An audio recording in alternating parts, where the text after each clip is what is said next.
What's the most delusional belief you held as a child? We moved to a town when I was 5 that had a neighborhood with streets named after states. We had moved from out of state and ended up living on the street with the name of the state we'd moved from. I assumed anyone who moved from out of state had to live on the street corresponding to the state they came from. I got very confused about Main Street in the state of Maine when I was a kid. That salt and pepper cancel each other out. Too much salt? Add some pepper to the dish. Same if you did too much pepper, just add salt. I ruined many family dinners. I thought that since there is salt in pea, there is also pepper in crap. If I didn't sleep with my whole body covered by my blanket, witches would come in through my window at night and kidnap me. As long as I was under the covers they couldn't find me. TBH. I can't say it's delusional because I'm still here, so it clearly didn't not work. I mentally prepared myself on how to survive in the Bermuda Triangle, like it was going to be my #1 problem in my life. A kid from Northeast Ohio. If you hit a deer with your car, you broke the law and could either be fined or put in jail. People that kissed in movies were clearly married to each other, cause only married people kiss each other, right? I thought people in movies that kissed and were not married used saran wrap between their lips. That way, they could kiss and not get in trouble. If the lips don't touch, no one is cheating. When I think, my parents could hear my thoughts. When that thought would cross my mind, my brain would immediately go to the most perverted and bad things a 7 or 8-year-old could think, and they would hear it and I would get in trouble. I thought my mom knew where I was at all time. When I realized she couldn't know that, I believed for a few more years that whatever I did, even if I didn't say anything, she at least would always find out one way or another, probably way quicker than I would want. For years I thought I could fly. I had memories of flying, so I always just assumed I forgot but would try to practice remember at recess. I think I had many vivid and realistic dreams of flying, and as a creative child I just associated it with memory. But I remember distinctly there was a time I truly believed I could fly. Same here. I don't remember ever dreaming it, but I do remember obnoxiously telling people I could fly and make them watch. I think I just jumped and flapped my arms. I also thought I could talk to a seagull. Her name was Sally, and I could tell her apart from all the other seagulls. I must have been about 11. That I was actually from royal family and accidentally ended up living with those peasants. I was 5 or 6 years. There were a lot of children's books where the heroine was switched as a child and at the end the real family came to pick her up. My mum was very patient first. No, there was no chance you were mixed with some other child when you were born, but started to get steadily more and more annoyed when I insisted that somehow I was changed, and telling her and my dad what kind of family with fancy carriage or car was coming any day now. My dad was more amused, mum not. Talk about megalomaniac child. I thought this too. I thought there was a secret room in my house that had the throne, crown and jewels. I'm still waiting for Queen Elizabeth to recognize me as the heir to the throne. That if you fart and someone is standing behind you they can tell because there will be a brief expansion pocket of there they can see on the back of your pants. They generally do find out as a result of other things though. After hearing the story of the binding of Isaac from my fundamentalist grandmother, I assumed it would be a matter of time before God asked my family to sacrifice me, and this time they'd actually give through with it. That was a weird few years. Till the binding of Isaac is a real thing, and wasn't just made up for a video game. If those giant water tanks burst it would literally flood the whole area. I assumed the water level would be above our heads, and if we didn't know how to swim, we would just die drowning. You don't know how many times I passed by that water tank and got anxious. Don't feel too bad. I thought the same thing. I needed glasses for a long time and didn't know. I also didn't get my driver's license till I was 27. I thought you couldn't read the signs on the road until you got your driver's license, so I was shocked at 18 with glasses that I could without it until it all started making sense. No, you need the glasses DLC to unlock the road signs. That people in movies were actually doing the things in the movies like shooting people and blowing crap up. Also that everything was live. I thought that when actors died in movies they also died in real life. I couldn't understand why anyone would take those roles lol. When I was a kid I used to think I was older than my older brother, who was born in 1999. I was born in 2001, just because my birthday was in May and his in June. I clearly didn't understand the concept of years. My brother and I share birthdays but we were born 8 years apart. When I turned 8 and he turned 16, I figured hey, that's double my age and thought for a moment that it would always be the case. I'm happy to report that my brother did not, in fact, turn 40 when I reached 20. That Hogwarts really existed and I would definitely get a letter. I believed in it until I was 12 and I thought, well, I didn't get a letter, therefore it doesn't exist. The whole Santa Claus thing, very common but I was really intrigued. It was a great mystery which I was determined to solve. The night before Christmas I'd leave them test questionnaires to complete asking about their age, their place of origin, and so on.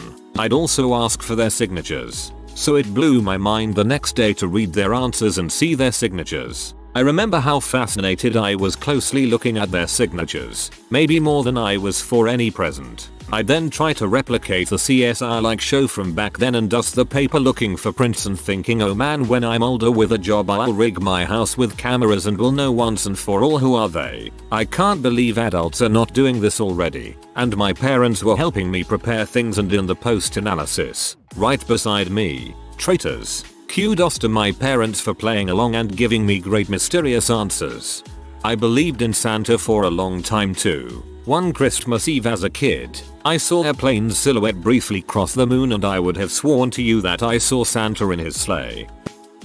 I asked my dad why my grandma wore a wig one day and why she didn't have a lot of her real hair left and he told me it was because she had too much salt as a child. I literally avoided salt for the next 10 years. I wonder if your dad ever saw what he was actually doing.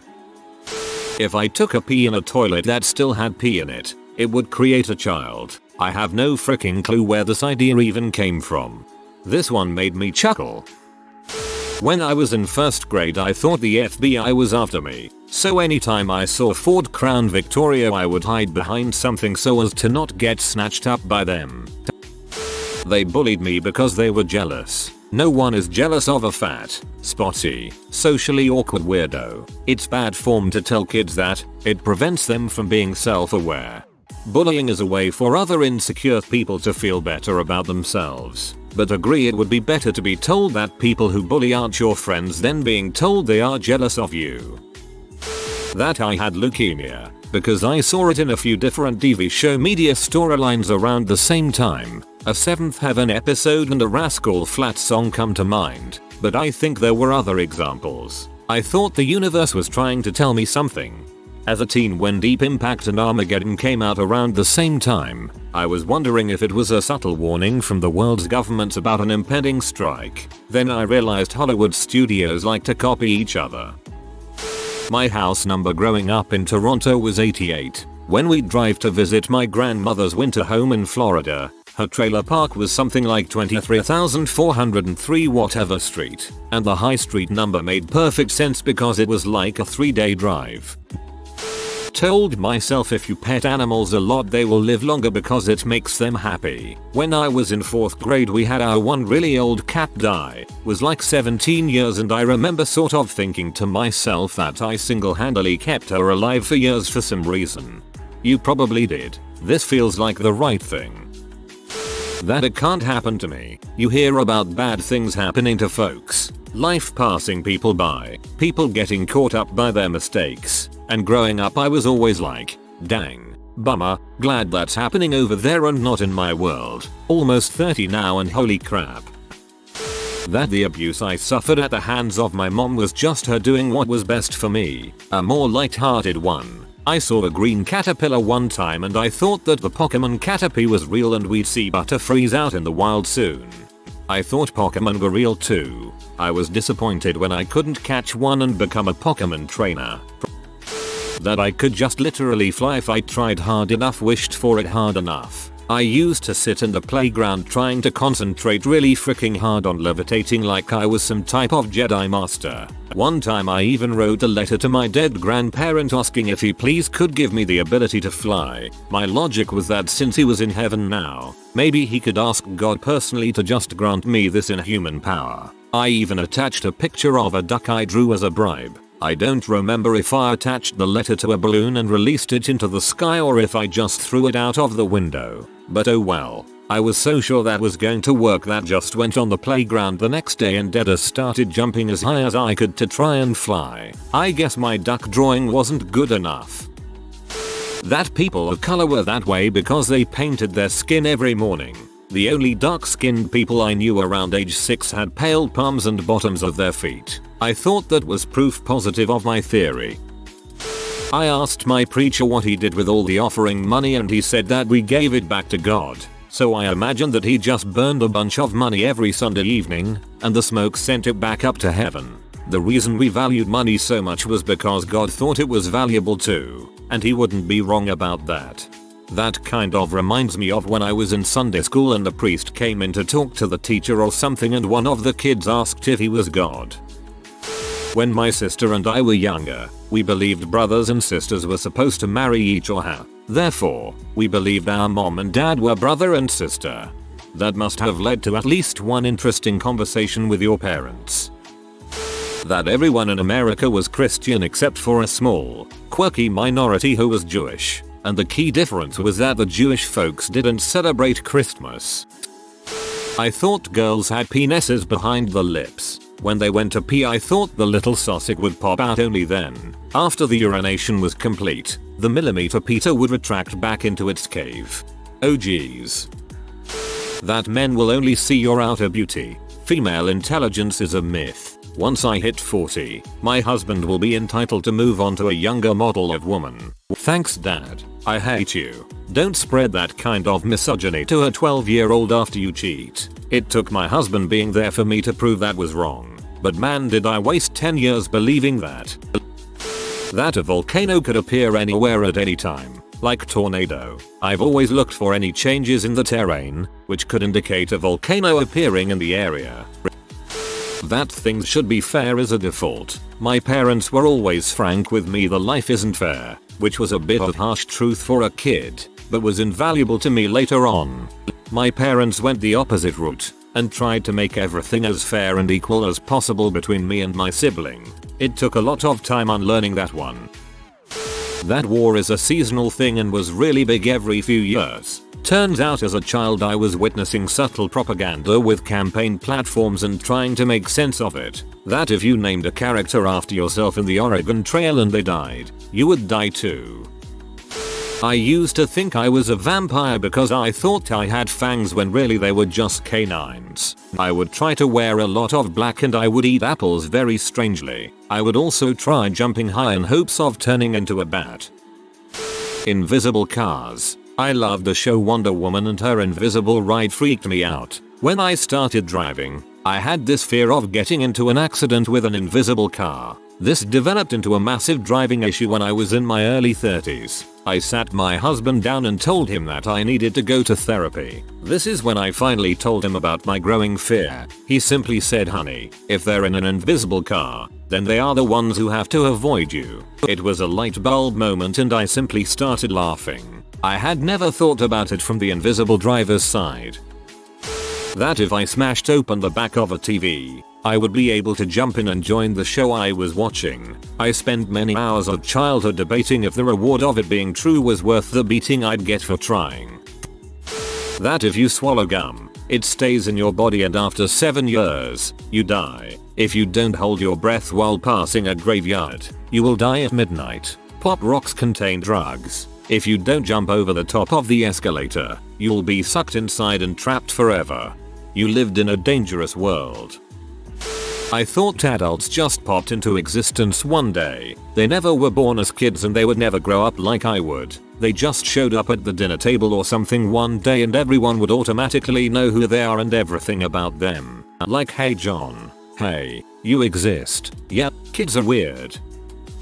There you had to wait for the toilets to finish flushing and fill before you could wash your hands, else you would be washing with poop water.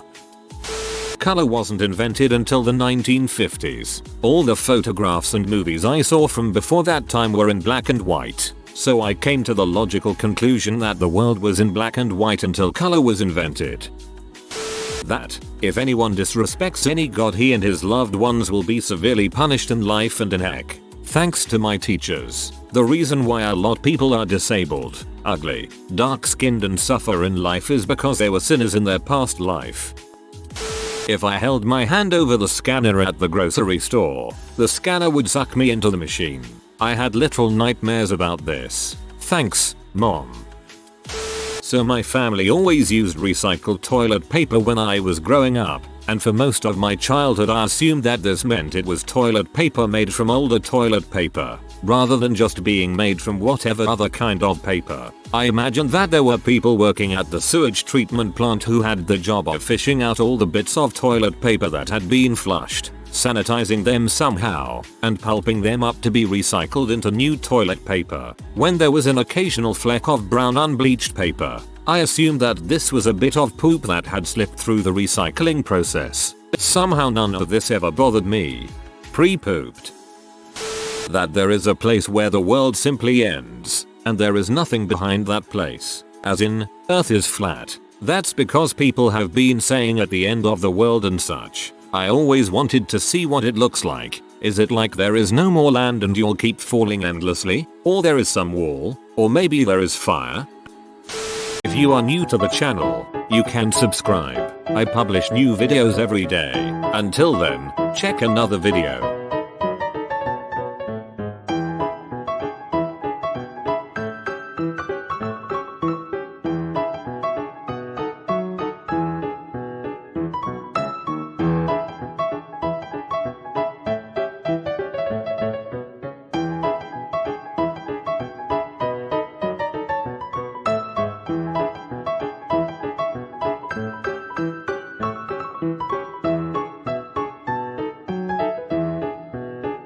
Bye for now.